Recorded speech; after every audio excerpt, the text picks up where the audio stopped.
Toddlers and transitions. Those are two words that don't go together very well. If you are struggling with transitions with your little one, then you're going to want to stay tuned today. I'm going to be talking about why they struggle with those transitions oftentimes, as well as several different strategies that you can use to ease the transition struggle bus. All right, let's get to it. Okay, if you've been following any of my videos, then you know that I always like to start with the development of what's going on behind a lot of the things that we see from our young children. I think if we can understand and meet them where they're at, it just makes it so much easier for both us and for them because we're not expecting too much for them. So one of the primary reasons that little ones struggle with transitions is because they really don't have any kind of sense of time, right? 5 minutes means nothing to a 2-year-old. And developmentally, they are able to understand sequences, usually by about the age of 8 months. So I cry and I get a bottle. So I'm understanding when I do this, I get that. They start to understand night and day by about 22 months. And then finally, they start to understand past and future by about 33 to 36 months. So nowhere in there did I mention 5 minutes, 15 minutes. So we have to keep that in mind, that is why they really don't understand time. They're still learning that process and all of those really basic concepts, okay? So let's avoid even using terms like 5 minutes, 10 minutes, because it really just is going to frustrate you and frustrate them. Instead, we're going to be better off using words like next, before, after, okay, so that they can understand that when we say this is next, that's a little bit easier than saying in 5 minutes, we're going to do this. So keep it really, really simple, but we're going to talk more about some strategies that you can use to help during those transitions in a minute. Another reason that our toddlers struggle during transitions is because they're not really great listeners. I always like to tell parents that listening is something that we teach. Most of us are born with the ability to hear, but listening is something that we teach our children. So it's really important during that process that we keep things really, really simple when we're giving directions to toddlers and to preschoolers. We talk far too much, they get confused, and they just hear the Charlie Brown teacher, wah, wah, wah, wah, wah. Be really, really clear and keep it simple when we're working on listening. And I have a video on how we can support helping our little ones learn to be better listeners. And I'll make sure that I have the link to that at the end of this video. So another piece that can contribute to difficult transitions is temperament.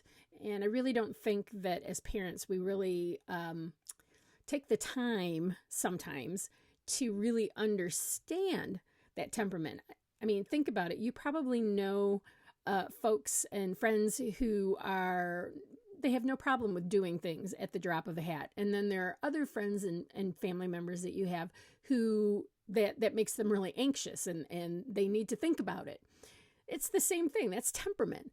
Those are the things that are developing really early on with our little ones. So understanding your child's temperament and what works for them and what does not work for them is really, really important. I think sometimes as parents, we think that they just need to kind of go with our agenda because this is what works for us. But it's almost like dating, right? You know, we got to really figure out what is going on inside our little toddlers' bodies and heads and how they are wired. And respect that, just like we would if we were trying to figure out how to enter into a relationship with somebody else, you know, to date somebody or to get married. We have to decide how are we going to communicate with this person in a way that works for both them and for me. So understanding your child's temperament, I highly recommend if you want to learn more about temperament and the different traits that are involved and how that rolls out for your little one, I suggest checking out my video on that subject. And finally, the last piece I want to say about difficulty with transitions is we need to respect the process. And by that, I mean, a lot of times we just kind of are like, okay, you're watching TV and now we need to do dinner. And so we're just going to turn the TV off and think that, you know, you're going to come to dinner and be okay with that. They're in the middle of their work, right? So they're invested in this TV show, or maybe they're playing with their blocks and we go in and just kind of say, okay, you're done, and move them on. we want to make sure that we are respecting their process. So I always use the example, it's kind of like if I'm doing dishes and I got my arms in the sink, I'm in the middle of it, and somebody comes in and says, we need to go right now. I'd be like, well, let me just finish these. No, you need to go right now. It would be really hard for me to walk away from that activity because I'm just not done with it. So when your little ones are involved in something, instead of, again, using time phrases, talking about how many more blocks do you need to put on to be done? How about 3? And doing some negotiation there so that they can have a completion to whatever activity it is that they are doing. So we want to respect their process and understanding that their activity, the play that they're doing, that is their job, and they need to have some closure on their tasks as well. Okay, so let's get into some strategies that you can use to try to ease those transitions. The first strategy is to front load by giving your child a lot of choices. So why choices? Choices allow us to share control. And when we're transitioning kids from one thing to the next thing, they are feeling a loss of control. So giving them choices throughout the day about things that you really don't care about is a great way to kind of put money in the bank so that they feel like they've had control over things in their day. So when giving choices, you only want to give 2, and you want to make sure that you can live with either one of those choices. Okay, so for example, do you want a banana or an orange? Do you want to wear your socks or do you want to go no socks? Do you want to wear boots or do you want to wear tennis shoes? Do you want a fork or do you want a spoon? Do you want a napkin or do you want a paper towel? It really doesn't matter. The more choices you can give, the more you're sharing control with your child, the less they're going to feel like they have to take control back. So front load them by giving them lots of choices. And here's a tip. It's hard to remember to do this, right? Because we get into our little routines during the day. So my biggest tip is to use a visual reminder for yourself. I used to put sticky notes in the bathroom, on the refrigerator, by the play area that just said choices in a Sharpie. I'm reaching into that refrigerator anyhow, I might as well grab the milk and the juice if that's what I'm willing to offer my child. So always give them 2 choices and try to incorporate that into all the routines that you can during the day, but just start with 1. Another great tip for helping with transitions is to front load our little ones with sensory input. Okay, so if your little one is going to be sitting down and maybe doing some blocks, before we do the blocks, and we know we're going to have lunch afterwards, is we are going to do some jumping, we're going to do some running, we're going to do some playing outside on the jungle gym, whatever the case may be. I've talked a lot about sensory benefits for young kids in a previous video. I think every single parent should watch and understand how our little ones' sensory systems work, because a lot of times that's a part of the problem when we're seeing meltdowns and frustrations from them. So front load their brain with some sensory input, whether that's you giving them lots of bear hugs or the physical activity that I was mentioning. When we do that, we're calming the brain and sending those calm down chemicals up there so that they are already feeling more regulated. So front load them with some sensory input. One of my favorite strategies to help with transitions is a visual picture schedule. I already mentioned that listening is not something that little ones are great with. Looking, they're usually pretty good with. So I like to use a visual picture schedule that outlines what we're going to do, right? And then they're listening to the words too, but using those visuals and pointing and touching to what's going on. And I do have a whole video on visual picture schedules with links to my visual picture schedule if you're interested in that.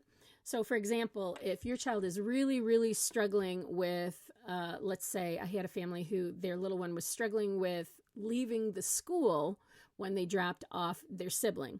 So we created a visual picture schedule. We're going to eat breakfast, then we're going to get in the car, and then we're going to go to school. And then when we're done with dropping your brother off at school, we're going to come home and we're going to do Play-Doh, or we're going to play in the rice box, or we're going to go to the library when we drop your brother off. So having that visual picture schedule and referring back to it frequently throughout their day really helps your children be able to have and build that listening and understanding of, I did this and now we're going to do this, right? So we're having that routine can make a big difference, and having the visuals can really help them understand, because when they don't realize when we say, go ahead and go play for a while in your room, they don't necessarily understand what is coming next, that we have to go to the doctor. So you can put all of those things on a visual picture schedule, make that a part of your morning routine, make it a part of snack time to review, make it a part of lunchtime to review. It's a great way to help with transitions, and that's why you see so many smart preschool teachers using those as a part of their day. Another strategy that can sometimes be helpful when working with little ones on transitions is to use a visual timer. And you can find different apps that will have a visual timer, like a circle that as time goes on, red shows up. That helps them to visually see that when the circle is red, then we are done with that activity. So that's a good one for kids who are a little bit closer to 2.5 and 3 to be able to understand. But visual timer apps are fantastic. You can buy actual physical timers, and I'll try to put some links to both of those down in the comments below. So yeah, a visual timer. Another great strategy is to use transition songs. It's really hard to be mad when I'm singing a song. Okay, so all of the preschool teachers that I've worked with over the years were masters at having transition songs. We had a song for cleanup, obviously, but we also had songs for when it was time to get in line. We had songs that we used when we were walking out to the playground. And it doesn't matter what the song is. You can make a song up. It really doesn't matter. The key is to use this song to transition to, we are now going to go sit and have dinner. Doing open, shut them before you go when you sit down at the table. So incorporate a transition song into those routines where your child is struggling. You don't have to do it with every single transition during the day, just the ones that you're trying to ease and make easier for both you and your child. So use the power of music. It is one of my favorites. All right, I've had some families that have actually had success using transitional objects. So for a little one who maybe doesn't want to stop an activity to come sit down at the meal, maybe having one of their favorite stuffed animals join that meal every day. So, we are all done with that. It is time to eat. Let's grab Toby Tiger and bring him to the table because he's really hungry. Sometimes that transitional object can make it easier for them. I had another parent who used a transitional object to get their child out of the house and into the car and the car seat because they really hated going to drop their brother off at school. So having special things that they get to do or have a transitional object, whether it's a finger fidget or a blanket or a stuffed animal, can sometimes help from getting from A to B. Another great way, and I mentioned a little bit earlier, is to use terms like this, then that. First this, and then that. It makes it a little bit easier for our little ones to understand. First we play, then we have lunch. First we go drop brother off at school, then we do Play-Doh. So this, then that. All right, a quick comment about transitioning children from screens. This is probably one of the hardest transitions that parents experience when they're trying to get their little one to move away from the TV show that they're watching or to turn off that iPad or that phone. So my tip is this: if you have something that you have to get to, right? Like, let's say, I'm trying to get some dishes done and then we're going to go to the doctor's office. I'm giving my child the iPad to do some stuff, or I'm turning on a TV show so I can keep them busy before we go. I would try to find something else to keep them busy. I would not use electronics. It is really hard for kids to shut their brains off from the electronics. So instead, I would try to find something that involves maybe some sensory play, like they get to play in the rice bin on the floor next to me while I'm finishing up these tasks in the kitchen, and then using the first this, then that, the visual picture cards, all of those kinds of things to help facilitate that transition. It's going to be a little bit easier than transitioning from those screens. So I'm not going to go too much into the use of screens because I've done other videos on that. But I definitely, if you have someplace you have to be that's pressing, like you have to get out the door for work, I would avoid using those as time occupiers for your kids. Instead, using something sensory, because when the hands are busy, the feet don't need to be. All right, so what if none of these things work? When all else fails, we have to go back down to my C's: calm, connect, and then correct. Okay, so if our little one is having that meltdown, we want to help them through that moment, right? Get them calm, connect with them, let them know that they're safe, and then move on to whatever the desired activity is that you need to do. over time, as they learn how to regulate their emotions better, those transitions will become easier, as well as when their comprehension of the words and time are starting to increase and grow.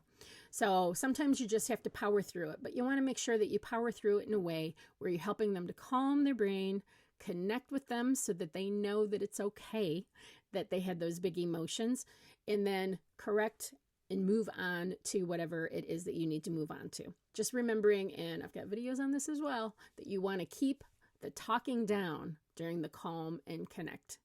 Keep it calm and keep it quiet. Less is more in those big moments. In summary, really the biggest thing that I'm trying to encourage parents to do during these transitions is to be proactive. If we know that our little is going to struggle from going from playtime to mealtime, then that is where we want to focus our energy on what are some things that we can put into place to make that transition easier for them. So plan ahead, and hopefully now that you've watched this video, you have some extra tools that you can give a go, and hopefully they will work in helping your child with those tricky transitions. All right, you guys, that is it for today. I hope you found this information helpful. If you did, I would appreciate a like and a subscribe. And better yet, maybe share this with other families and parents that you know who might be struggling with transitions with their toddlers. My goal is to help parents and caretakers really understand their littles better so that everybody can be happier, right? All right, that is it. Until next time, I will see you then.